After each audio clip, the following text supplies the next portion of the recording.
It requires skill, extensive research using both secret and open source documents, audios, videos, and people to connect the dots. But at the same time, investigative journalism can be very risky. Reporters often put their lives on the line to secure these stories.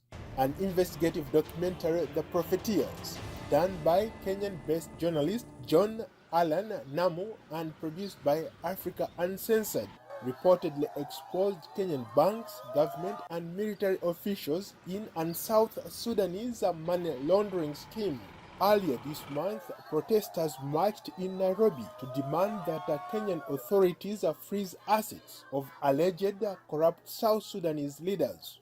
The Profiteers, a three-part investigative documentary, alleges top South Sudanese officials laundered stolen funds through Kenyan banks, bought property in Nairobi and Kampala, and are being protected by security agencies. John Allan Namu is the investigation's lead reporter. There are certain members of the business and political elite who are taking advantage of the conflict or aligning themselves to politicians who are stealing, literally stealing from South Sudan and having that money invested here. A power-sharing deal agreed to in August by President Salva Kiir and rebel leader Riek Machar has raised hopes for an end to the conflict. But corruption remains rampant and activists fear the peace deal, if it holds, would insulate South Sudanese leaders from corruption charges. Earlier this year, the Voice of America launched an investigation into the finances and premises made about one of Kenya's most significant public works projects ever, the Standard Gauge Railway (SGR).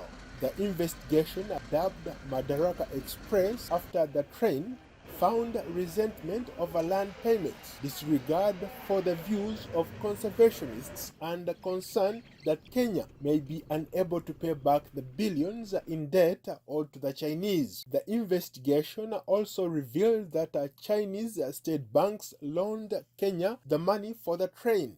Then the Chinese companies cashed in on construction contracts. There are also complaints that the Chinese kept the best-paying jobs for themselves and mistreated Kenyans in low-skilled positions. VOA also found out that the Chinese used cheap materials to build concrete and wire fencing to keep animals off the train tracks. The fences are falling. Now all the original fencing is being replaced. The Kenyan government promised jobs for local and compensation for landowners along the route of its new train, but some Kenyans are still waiting for work and money for their land. In the West African nation of Liberia, another lengthy investigative report jointly produced by Time magazine and ProPublica Unprotected focused on the US charity More Than Me that was supposed to rescue and educate orphaned Liberian girls. Instead, one of its co-founders allegedly repeatedly raped and abused multiple girls he was supposed to protect. Macintosh Johnson eventually was charged with assaulting girls as young as 11 years old. His trial ended in a hung jury and he died of AIDS in early 2016. But the investigation exposes how child care leaders failed to prevent Johnson from exploiting the girls despite repeated red flags. Paul Ndiho, VOA News, Washington.